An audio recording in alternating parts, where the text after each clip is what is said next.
Welcome guys. सो आज की video में हम डिस्कस करेंगे कल जो हमने साइंस का टॉपिक पढ़ा था दैट इज इलेक्ट्रिक करंट, उसके कुछ important MCQs. So question number first is the least resistance which can be obtained by using 2 ohm 4 ohm 1 ohm and 100 ohm is. तो आपको क्या फाइंड करना है, इन रेजिस्टर्स को आपको यूज़ करना है और इन रेजिस्टर को सर्किट में यूज़ करके कितना लीस्ट रेजिस्टेंस आपको मिल सकता है। सो कल हमने पढ़ा था लीस्ट रेजिस्टेंस जो हमें मिलता है वो मिलता है पैरेलल कॉम्बिनेशन में। इट मीन्स इनको जब मैं पैरेलल कॉम्बिनेशन में लगाऊंगा we will get the least resistance. और वो कितना होगा ये भी मैंने बताया था। In case of parallel combination जो इक्विवेलेंट रेजिस्टेंस आता है वो जो जितने भी रेजिस्टर आप लगा रहे हो पैरेलल में उनमें जो सबसे कम रेजिस्टेंस होगा उससे भी उसकी वैल्यू कम आने वाली है। सो यहाँ पे सबसे लीस्ट कितना है 1 ओम। तो जो इक्विवेलेंट रेजिस्टेंस आएगा जब हम इनको पैरेलल में लगाएंगे, पैरेलल में इसलिए लगाएंगे क्योंकि हमें लीस्ट रेजिस्टेंस पूछा हुआ है और पैरेलल कॉम्बिनेशन में ही हमें लीस्ट रेजिस्टेंस मिलता है। सो इनमें से जो भी लीस्ट होगा उससे भी उसकी वैल्यू कम आएगी। लीस्ट यहाँ पे 1 ओम है, सो आपका आंसर हो जाएगा C part is less than 1 ohm. अगर यहाँ पे पूछा होता मैक्सिमम रेजिस्टेंस अगर आपको चाहिए तो तब कैसे मिलेगा और वो कितना होगा, तब मिलेगा जब इनको आप सीरीज कॉम्बिनेशन में लगाओगे। और वो कितना हो जाएगा, इनको जस्ट सम अप करना है क्योंकि सीरीज में इक्विवेलेंट रेजिस्टेंस ऐड हो जाता है। That will be equal to 107 ohms. Question number 2, electrical resistivity of a material depends upon. So जो यहाँ पे आपको इलेक्ट्रिकल रेजिस्टिविटी का पूछ रहा है, रेजिस्टेंस का नहीं पूछ रहा है, ये ध्यान रखना। Resistivity does not depends upon the dimensions of the conductor, it only depends upon the nature of material and temperature. तो यहाँ पे नेचर ऑफ मटेरियल आपका आंसर हो जाएगा ए डी पार्ट। अगर यहाँ पे रेजिस्टेंस का पूछा होता है तो वो लेंथ पे भी डिपेंड करता है, एरिया पे भी डिपेंड करता है, नेचर ऑफ मटेरियल पे भी डिपेंड करता है resistance. Question number 3, which of the following statements is incorrect. So incorrect statement आपको बतानी है इनमें से, ठीक है। Current is constant in series combination, तो ये तो ठीक है। सीरीज कॉम्बिनेशन में आपको पता है करंट कांस्टेंट होता है बट वोल्टेज वेरी करती है। Voltage is constant in parallel combination, ये भी ठीक है। पैरेलल कॉम्बिनेशन में वोल्टेज कांस्टेंट रहती है बट करंट वेरी करता है। मतलब करंट हर रेजिस्टेंस से जो करंट पास होगा वो डिफरेंट होता है पैरेलल कॉम्बिनेशन में। Current is variable in parallel combination, ये भी ठीक है। करंट वेरिएबल होता है, करंट जो है पैरेलल में वेरिएबल होता है और वोल्टेज जो है वो पैरेलल में कांस्टेंट होती है। D part, effective resistance is greater than in parallel combination than in series combination, ये आपका गलत हो गया, यही आपका आंसर हो जाएगा डी पार्ट। ये इनकरेक्ट स्टेटमेंट है। आपको पता है सीरीज कॉम्बिनेशन में जो इक्विवेलेंट रेजिस्टेंस आता है वो मैक्सिमम आता है, वो ज्यादा होता है जो पैरेलल कॉम्बिनेशन में आता है। पैरेलल कॉम्बिनेशन में तो सबसे लीस्ट आता है, ठीक है, बहुत कम हो जाता है। सीरीज कॉम्बिनेशन में ऐड करते हैं हम तो मैक्सिमम आता है। Question number 4, Question number 4 is a current of 1 ampere is drawn by a filament of an electric bulb. The number of electrons passing through a cross section of filament in 16 seconds would be. So number of electrons, तो मैंने आपको बोला था कि जब भी आपको number of electrons find करने के लिए बोलेगा देन आपको यही फॉर्मूला यूज करना होगा, क्वांटाइजेशन वाला, Q is equal to n e. ये फॉर्मूला आपको यहाँ पे यूज करना पड़ेगा। इस फॉर्मूले में अगर आपको नंबर ऑफ इलेक्ट्रॉन्स फाइंड करने हैं तो ई की वैल्यू तो पहले से पता होती है, which is 1.6 minus 1.6 multiply 10 to power minus 19 coulomb. आपको सिर्फ क्यू की वैल्यू पता होनी चाहिए। तो क्यू यहाँ पे दिया है, नहीं दिया, तो आपको करंट दिया और टाइम दिया, तो करंट और टाइम से हम क्यू को फाइंड कर सकते हैं। करंट का क्या फॉर्मूला था, इलेक्ट्रिक करंट की definition, electric current is rate of flow of electric charges. Electric charges किस रेट पे फ्लो होते हैं, सो इलेक्ट्रिक करंट जो होता है वो होता है चार्ज डिवाइडेड बाय टाइम, ठीक है। चार्ज किस रेट के साथ फ्लो हो रहे हैं, रेट मतलब divided by time with respect to time, ठीक है। सो यहाँ से हम चार्ज निकाल सकते हैं। यहाँ से चार्ज की वैल्यू क्या हो जाएगी, टी डिवाइड हो रहा है इधर मल्टीप्लाई आई इंटू टी। आई आपको गिवन है 1 एम्पेयर और टाइम भी गिवन है 16 सेकंड्स। 16 इंटू 1 आपका 16 कूलम चार्ज आ गया, ठीक है। चार्ज की वैल्यू आ गई, यहाँ पे पुट कर दो आप। सो चार्ज आपका है 16 कूलम, एन की वैल्यू आपको फाइंड करनी है और ई की वैल्यू आपको पता है, माइनस यहाँ नहीं पुट करना, हमें सिर्फ न्यूमेरिकल वैल्यू यहाँ पे फाइंड करनी है, तो हम पॉजिटिव वैल्यू लेके चल रहे हैं। 1.6 multiply 10 raise to power minus 19। अब ये देखो ये नंबर यहाँ मल्टीप्लाई हो रहा है, इधर शिफ्ट कर दो तो 16 के साथ डिवाइड हो जाएगा। So you will get n will be equal to 16 upon 1.6 multiply 10 raise to power minus 19। ये जो 10 रेज़ टू पावर माइनस 19 है इसको ऊपर लेके आओ तो ये प्लस हो जाएगा, ठीक है। So 16 upon 1.6 into 10 raise to power plus 19, ठीक है। अब ये 1.6 को 16 से काटो, 1.6 10 होता है 16। सो आपका आंसर आ गया 10 इंटू 10 रेज़ टू पावर 19 और ये कितना हो जाएगा 10 raise to power 20। So number of required electrons is 10 raise to power 20, that is a part is your answer. So जब भी आपको नंबर ऑफ इलेक्ट्रॉन्स फाइंड करने के लिए बोलेगा तो सीधा ये फॉर्मूला आपको क्लिक होना चाहिए, क्वांटाइजेशन वाला, Q is equal to n e. Question number 5, how much more heat is produced if the current is double. अगर करंट को डबल कर दोगे तो कितनी हीट प्रोड्यूस होगी, तो सीधा हीट का फॉर्मूला क्या होता है, जोल्स हीटिंग लॉ। हीट का फॉर्मूला क्या पड़ा था, आई स्क्वायर आर टी, यही होता है हीट का formula, where I is the current flowing through the conductor, R is the resistance of the conductor and T is the time for which the current is flow through the conductor. So I के square के proportional है, यहाँ दिख रहा है हमें, आई के square के प्रोपोर्शनल, मतलब आई को अगर डबल करोगे तो हीट प्रोड्यूस 4 टाइम्स हो जाएगी, ठीक है। देखो डबल करके देख लो, अगर आई को मैं डबल करता हूँ तो आई की जगह 2 आई आएगा, 2 आई का होल स्क्वायर हो जाएगा और R T as it is, क्योंकि आर टी में कोई भी चेंज क्वेश्चन में इनकी बात नहीं की है। 2 का स्क्वायर 4 हो जाएगा, 4 आई स्क्वायर आर टी, तो आई स्क्वायर आर टी के कितने टाइम्स हो गया, 4 टाइम्स हो गया। सो अगर करंट को डबल करोगे तो हीट आपकी जो हो जाएगी वो 4 टाइम्स हो जाएगी। सिमिलरली अगर करंट को वो बोलता 3 टाइम्स हो जाता तो 3 टाइम्स होता तो 3 का स्क्वायर 9, तो तब आपकी हीट प्रोड्यूस 9 टाइम्स हो जाती है। अगर करंट को 4 टाइम्स करोगे तो हीट प्रोड्यूस 16 टाइम्स हो जाएगी। अगर रेजिस्टेंस को डबल करोगे तो फिर क्या होगा, क्योंकि ये इसकी पावर 1 के ही प्रोपोर्शनल है तो रेजिस्टेंस डबल होगा तो हीट भी डबल होगी। रेजिस्टेंस 3 टाइम्स होगा तो हीट भी 3 टाइम्स हो जाएगी। सिमिलरली टाइम भी, अगर टाइम डबल कर दिया तो हीट प्रोड्यूस होगी वो भी डबल हो जाएगी, अगर टाइम 3 टाइम्स कर दिया तो हीट भी 3 टाइम्स हो जाएगी।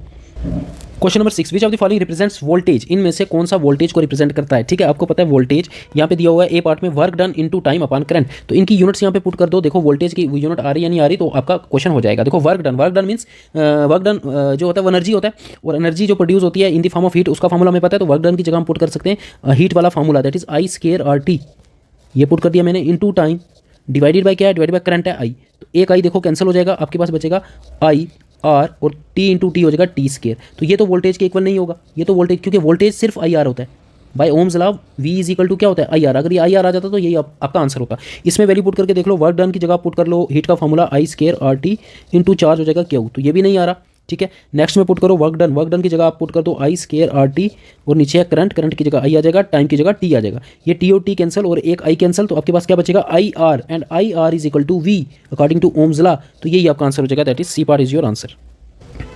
Question number 7, find the equivalent resistance for the circuit given below, ये आपको सर्किट दिया हुआ है, इसमें आपको फाइंड करना है इक्विवेलेंट रेजिस्टेंस। यहाँ पे 4 रेजिस्टर मेरे को दिख रहे हैं, 1 ओम 3 ओम, 1 और 3 ओम जो है, 1 ओम और 3 ओम जो हैं वो सीरीज में लगे हुए हैं, और इनके सीरीज में ये दोनों लगे हुए हैं। तो पहले आपने इन दोनों का क्या करना है, इक्विवेलेंट रेजिस्टेंस फाइंड करना है, क्योंकि ये पैरेलल में, देखो पैरेलल में दिख रहे हैं ना, तो 2 और 3 अगर पैरेलल कॉम्बिनेशन, सिर्फ इन दो का पहले मैं निकाल रहा हूँ रेजिस्टेंस, इक्विवेलेंट रेजिस्टेंस, तो 2 ओम और 3 ओम जो है आपको पैरेलल कॉम्बिनेशन में लगे हैं, तो इनका इक्विवेलेंट क्या आ जाएगा, इनके रेसिप्रोकल का सम करना है पहले, 1/2 + 1/3 इज इक्वल टू 3 × 3 ऊपर आ जाएगा 5/3 = 6, तो 5/6 आ गया। ये किसकी वैल्यू होती है, ये 1/r इक्विवेलेंट, फार्मूला क्या होता है पैरेलल में, 1/r equivalent is equal to 1/r1 + 1/r2, यहाँ पे 2 रेजिस्टेंस है तो ये आ जाएगा। इसको मैंने सॉल्व किया है, इसको सॉल्व करने पे ये आया है, ये किसकी वैल्यू आई है, 1/r की वैल्यू, तो अब इसका रेसिप्रोकल करोगे तो r की वैल्यू आएगी, so r will be equal to 6.5 Om.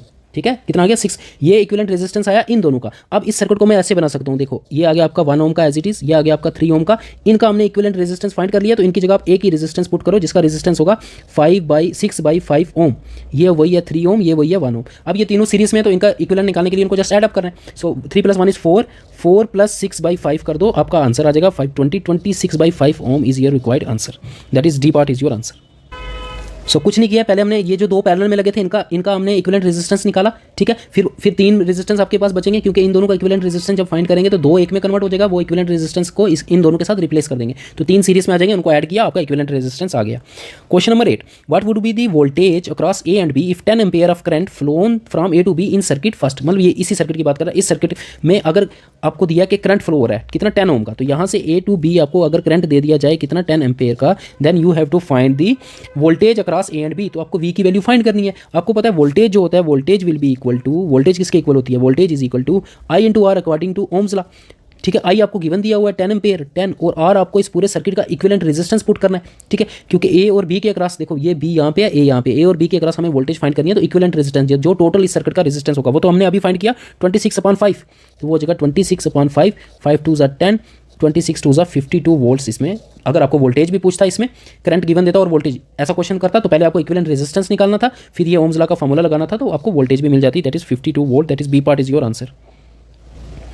Question number 9, in an electrical circuit 2 resistors of 2 ohm and 4 ohm are connected in series. ठीक है, 2 रेजिस्टर हैं और सीरीज में लगे हैं, सीरीज में इक्विवेलेंट रेजिस्टेंस अगर फाइंड करना हो तो ऐड करते हैं, तो इक्विवेलेंट रेजिस्टेंस हो जाएगा 2 + 4 that is 6 ohm. To a 6 volt battery, तो बैटरी भी दी है, उसका पोटेंशियल भी दिया हुआ है आपको। The heat dissipated by 4 ohm resistor in 5 seconds, तो आपको हीट फाइंड करनी है, जो 4 ओम रेजिस्टर जो हीट प्रोड्यूस करेगा, सिर्फ 4 ओम वाला।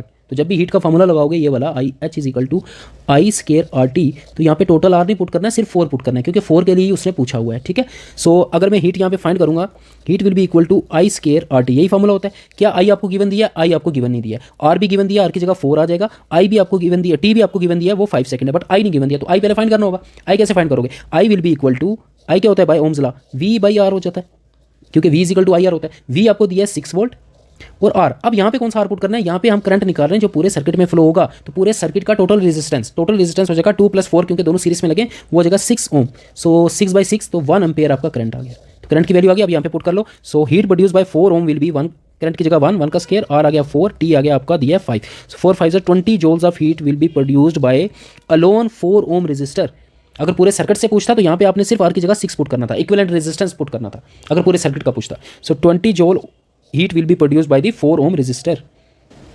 Question number 10, if n resistors of equal resistance R, आपके पास एन रेजिस्टर्स हैं और हर एक रेजिस्टर का जो रेजिस्टेंस है वो आर ही है, सेम दिया हुआ है, आर कनेक्टेड इन पैरेलल, और इनको पैरेलल में लगाना है, पैरेलल कॉम्बिनेशन में, देन द इक्विवेलेंट रेजिस्टेंस किसके इक्वल हो जाएगा? हमें पता है पैरेलल कॉम्बिनेशन में जो इक्विवेलेंट रेजिस्टेंस का फॉर्मूला होता है 1/RE, that is equal to होता है 1/R1 + 1/R2 + 1/R3, है ना। लेकिन यहाँ पे सबका रेजिस्टेंस आर ही दिया हुआ है तो मैं आर ही रखूंगा, सबका रेजिस्टेंस सेम दिया हुआ है ना। सो 1/R + 1/R, अब ये कितनी बार ऐड होगा? आपको कितने रेजिस्टर दिए हैं? एन रेजिस्टर दिए हैं, तो ये एन टाइम्स ऐड होगा इस तरह से, n टाइम्स, ठीक है। So 1/RE will be equal to, किसी भी चीज़ को n टाइम्स ऐड करोगे तो उसका n टाइम्स ही आ जाएगा। फॉर एग्जांपल x को मैं 3 बार ऐड करता हूँ तो क्या आएगा? 3x आएगा। x को मैं 4 बार ऐड करूंगा तो 4x आएगा। तो x को अगर मैं n टाइम्स ऐड करूंगा तो n टाइम्स x आएगा। तो यहाँ पे 1/R ऐड हो रहा है और कितनी बार ऐड हो रहा है? n बार, तो n इंटू 1/R हो जाएगा, n times of 1/R, that is n/R, इसको n/R लिख सकते हैं, ये आ गया n/R। अब ये आपका आंसर नहीं है, जल्दबाजी में ये नहीं कर देना, ध्यान रखना, जब भी पैरेलल कॉम्बिनेशन में, इसको लिख लो, जब भी पैरेलल कॉम्बिनेशन में आप इक्विवेलेंट रेजिस्टेंस निकालोगे तो लास्ट में रेसिप्रोकल करना जरूरी। ये ऑप्शन भी आपको मिलेगा आंसर में, देखो ये ऑप्शन भी आपको वहाँ पे ऑप्शन में मिलेगा, उसको रेसिप्रोकल करना, क्योंकि ये जो वैल्यू आती है ये 1/RE की वैल्यू आई है। सो RE को फाइंड करने के लिए रेसिप्रोकल करना होगा, so RE will be equal to R/N। इस पॉइंट को लिख लो और इसको याद कर लो, यही मिस्टेक्स होती हैं छोटी छोटी एग्जाम में। So D part is your answer. Parallel combination में जब भी फॉर्मूला लगाओगे इक्विवेलेंट रेजिस्टेंस का, तो जब फाइनल आपका आंसर आएगा उसको एक बार रेसिप्रोकल करना, वो वैल्यू होगी इक्विवेलेंट रेजिस्टेंस की। Question number 11, 2 bulbs are rated 40 watt and 220 volt and 60 watt and 220 volt. दो आपके पास बल्ब है, उनमें पावर और वोल्टेज लिखी हुई है। पहले बल्ब की पावर है 40 वाट और पहले बल्ब की जो वोल्टेज है वो है 220 वोल्ट। दूसरे बल्ब की जो पावर है वो 60 वाट है और उसकी वोल्टेज दी हुई है 220 वोल्ट। वोल्टेज दोनों की सेम है। अब क्या पूछ रहा है? The ratio of their resistances is, उनके रेजिस्टेंसेज का आपकी रेशियो फाइंड करनी है। तो पावर के मैंने आपको 3 फार्मूले बताए थे, तीनों आपको याद होने चाहिए, टिप्स भी होने चाहिए। Power is equal to VI is equal to I²R is equal to V²/R।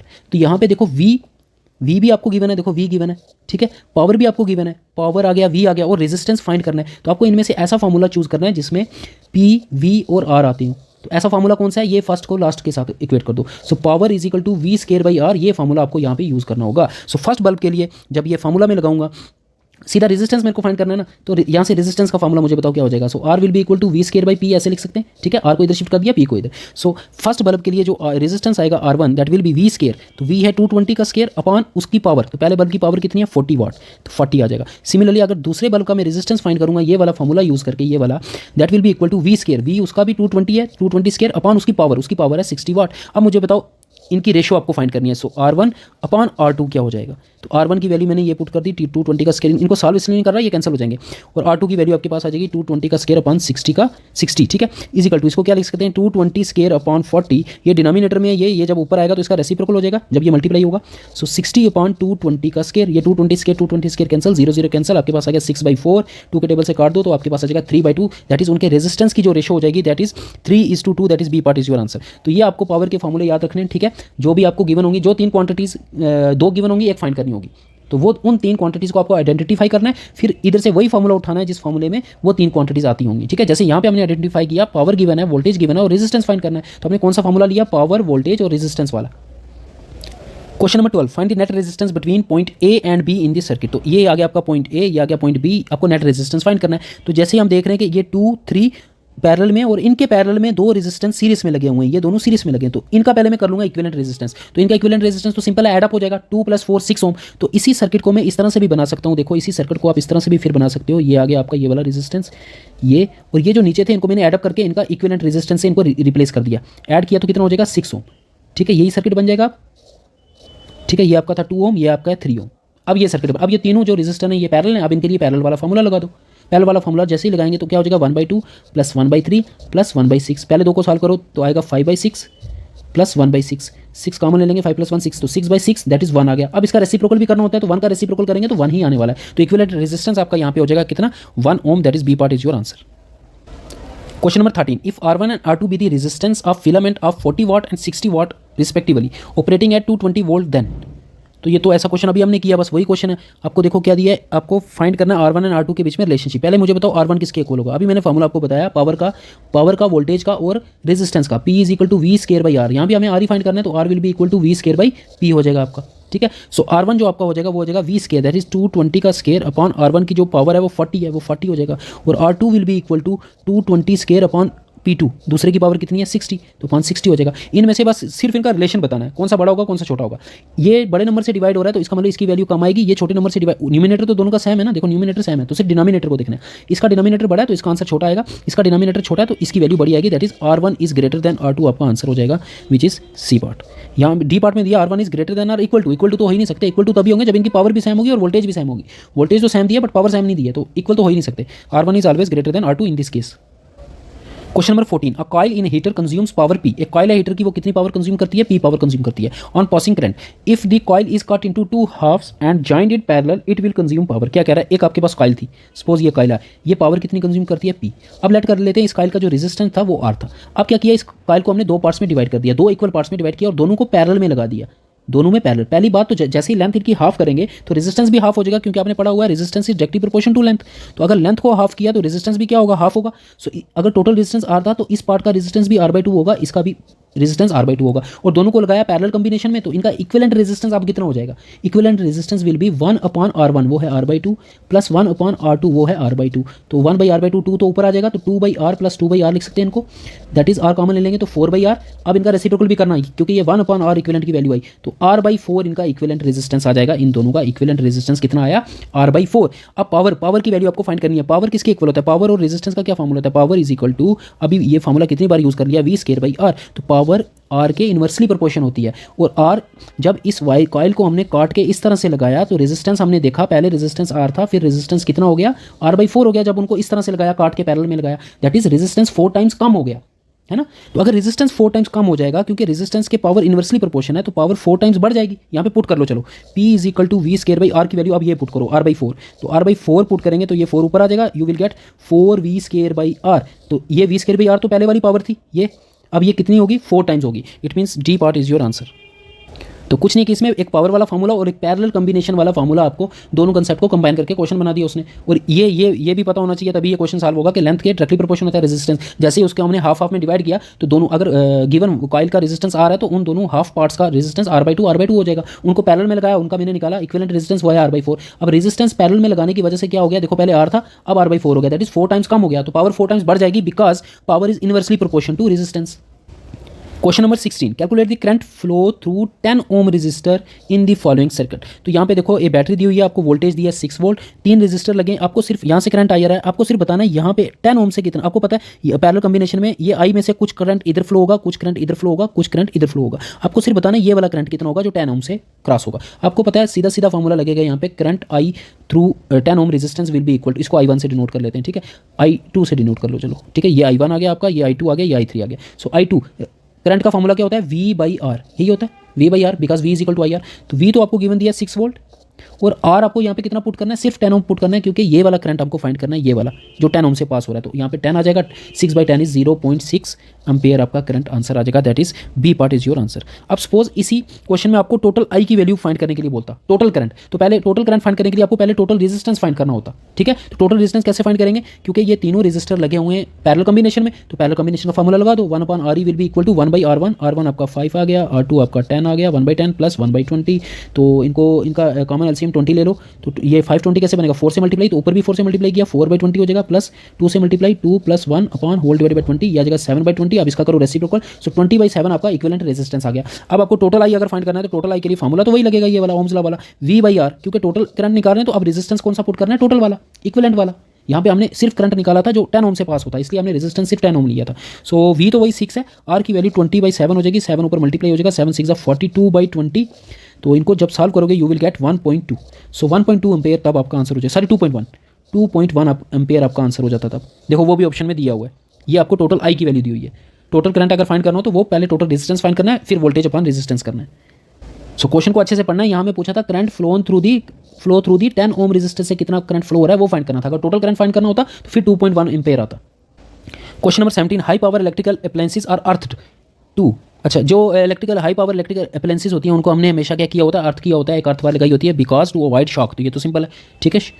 Question number 18, the solution that can not conduct electricity. तो कौन सी सोल्यूशन ऐसी होती है जो इलेक्ट्रिसिटी को कंडक्ट नहीं करती, तो इनमें से टैप वाटर भी कंडक्ट करती है, साल्ट वाटर, क्योंकि साल्ट वाटर में साल्ट होगा NaCl के आइंस बनेंगे, Na पॉजिटिव Cl नेगेटिव, और सोल्यूशन में इन्हीं आइंस की मूवमेंट की वजह से करंट होता है। याद रखना, अगर आपको सोल्यूशन में पूछ लेना, कंडक्टर में तो आपको पता है इलेक्ट्रॉन्स की मूवमेंट्स की वजह से करंट होता है, जो इलेक्ट्रॉन मूव होते हैं जो एक्चुअली करंट क्या होता है, फ्लो ऑफ चार्जेस। तो कंडक्टर में जो फ्लो होता है चार्जेस का वो इलेक्ट्रॉन फ्लो होते हैं, बट अगर आपके पास कोई सोल्यूशन है तो उसमें फ्लो होते हैं ये वाले आइंस, ठीक है, Na positive Cl negative salt solution में, इनकी मूवमेंट की वजह से करंट होगा, ठीक है। कभी ये क्वेश्चन आपको पूछ ले कि करंट किसकी वजह से होगा तो इलेक्ट्रॉन नहीं लिख देना। सोल्यूशंस में इलेक्ट्रॉन की वजह से नहीं होता, अगर कोई सॉलिड कंडक्टर है उसमें इलेक्ट्रॉन्स की मूवमेंट की वजह से करंट होता है, सोल्यूशंस में आइंस की वजह से होता है। लेमन जूस में भी आपको करंट कंडक्ट हो सकता है। प्योर वाटर और डिस्टिल वाटर, प्योर वाटर या जिसको हम डिस्टिल वाटर भी बोलते हैं, it is a bad conductor of electricity, यही आपका आंसर हो जाएगा। ये इलेक्ट्रिसिटी को कंडक्ट नहीं करता क्योंकि इसमें कोई आइंस है ही नहीं, प्योर वाटर है ना, प्योर है तो इसमें कोई आइंस ही नहीं, और H2O के आइंस नहीं बनते, H2 is not can not be dissolve into ions, तो इसलिए ये कंडक्ट नहीं करेगा। इसकी एक एग्जांपल हो रहा है वेजिटेबल ऑयल जो होता है वो भी नहीं कंडक्ट करता, vegetable oil is also a bad conductor of electricity. Solutions की बात कर रहा हूँ, सोल्यूशंस में प्योर वाटर हो, डिस्टिल वाटर हो, वेजिटेबल ऑयल हो, वो कंडक्ट नहीं। लेकिन टैप वाटर देखो, टैप वाटर अगर होगा वो कंडक्ट करेगा क्योंकि उसमें इंप्योरिटीज होंगी, उसमें साल्ट्स भी होंगे थोड़े बहुत, तो वो कंडक्ट करवा देंगे इलेक्ट्रिसिटी को। Question number 19, which of the following is not based on heating effect of current. तो हीटिंग इफेक्ट ऑफ करंट में हम हीट प्रोड्यूस करते हैं, आपको पता है, वो उसकी एप्लीकेशन पूछ रहा है। उसकी एप्लीकेशन इलेक्ट्रिक हीटर भी होती है, इलेक्ट्रिक बल्ब भी होता है फिलामेंट वाला, इलेक्ट्रिक आयरन भी, माइक्रोवेव नहीं होता। सो ये आपका आंसर हो जाएगा D part. Question number 20, electric wires are generally coated with, electric wires को जनरली कोट किया जाता है पॉलीविनाइल क्लोराइड के साथ, ठीक है। It is a bad conductor, उससे क्या होता है आपको शॉक नहीं लगता। सो ये थे कुछ इंपॉर्टेंट एमसीक्यूज जो हमने लास्ट वीडियो की थी इलेक्ट्रिसिटी की। If you like the video please subscribe the channel और टेलीग्राम चैनल को ज्वाइन कर लेना, उसका लिंक मिल जाएगा डिस्क्रिप्शन बॉक्स में। और जितने भी एग्जाम आ रहे हैं उनकी प्लेलिस्ट बनी हुई है, वहाँ पे जाके आप मैथ्स, रीजनिंग, कंप्यूटर के टॉपिक्स अपने जिस एग्जाम की प्रिपरेशन कर रहे हो उनकी प्लेलिस्ट में जाके वो टॉपिक आप देख सकते हो। Thanks for watching.